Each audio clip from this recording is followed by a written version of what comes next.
নমস্কার, জিটিস কিচেনে সকলকে স্বাগত জানাই। কেমন আছেন সবাই? আশা করছি খুবই ভালো আছেন। আজকের রেসিপি মেথি চিকেন। চলুন রেসিপিটা শুরু করা যাক। প্রথমে কড়াইয়ে সাদা তেল নিয়ে নিলাম। তেলে দিয়ে দেব কিছুটা ঘি।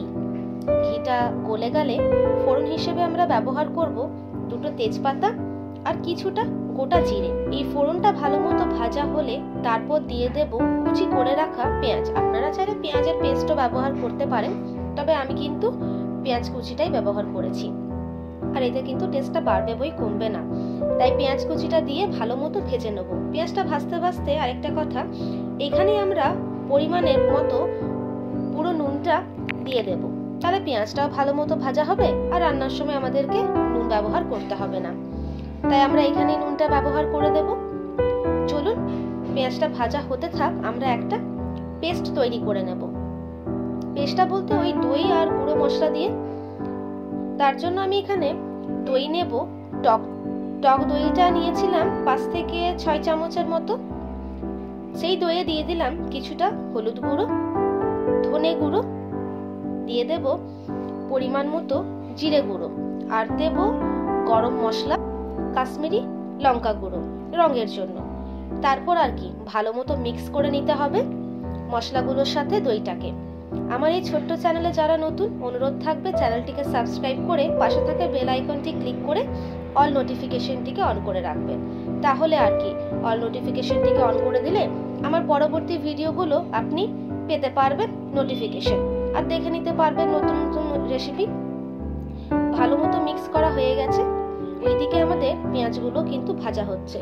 এর মধ্যে আমি আরেকটা পেস্ট তৈরি করেছিলাম, যাতে ছিল লঙ্কা, আদা আর রসুন। সেই পেস্টটাও কিন্তু এই ভাজা পেঁয়াজের মধ্যে আমি দিয়ে দিলাম। আপনারা চাইলে এই আদা লঙ্কা রসুনের পেস্টটাকেও দইয়ের সাথে মিক্স করে দিতে পারেন। আমি মিক্স করিনি, আমি আলাদা করেই রেখেছিলাম। এটা দেওয়ার পর ওই 1 মিনিটের মতো আমি নাড়িয়ে চাড়িয়ে নিয়েছি। তারপর দিয়ে দিলাম এর মধ্যে ওই দইয়ের পেস্টটা। তারপর কিন্তু ভালো মতো কষিয়ে নিতে হবে এই মশলাটাকে। আর দই দিচ্ছেন তো, তাই চেষ্টা করবেন ফ্লেমটা লো রাখবার, তাছাড়া কিন্তু ফেটে যেতে পারে। তাই লো ফ্লেমে আপনারা দিয়ে তারপর আপনি হাই ফ্লেমে কষিয়ে নিন, সমস্যা নেই। যখন তেল ছেড়ে আসবে তার মধ্যে দিয়ে দিলাম মাংসটা আর দিয়ে দেবো মেথিটা। তারপর মাংসটা আর মেথিটা দিয়ে আমাদেরকে কিন্তু ভালো মতো কষিয়ে নিতে হবে 3 থেকে 4 মিনিটের জন্য। পরের ভিডিওতে কিসের রেসিপি দেখতে চান অবশ্যই আমাকে জানাবেন। ভিডিওটা ভালো লাগলে একটা লাইক করবেন, কমেন্টের মাধ্যমে জানান কেমন লেগেছে, শেয়ার করতে কিন্তু ভুলবেন না। আমি এখানে মেথি শাকটাকেও অ্যাড করে দিলাম। আমি কিন্তু মশলার সাথে মাংসটা কষাইনি, মশলাটার সাথে মাংসটা শুধু মিক্স করে নিয়েছি। এরপর দিয়ে দিলাম মেথি শাকটা। তারপর কি মেথি শাকটার সাথে কষিয়ে নিতে হবে যেমনটা বললাম। তারপর আপনি পরিমাণ মতো জল দিন।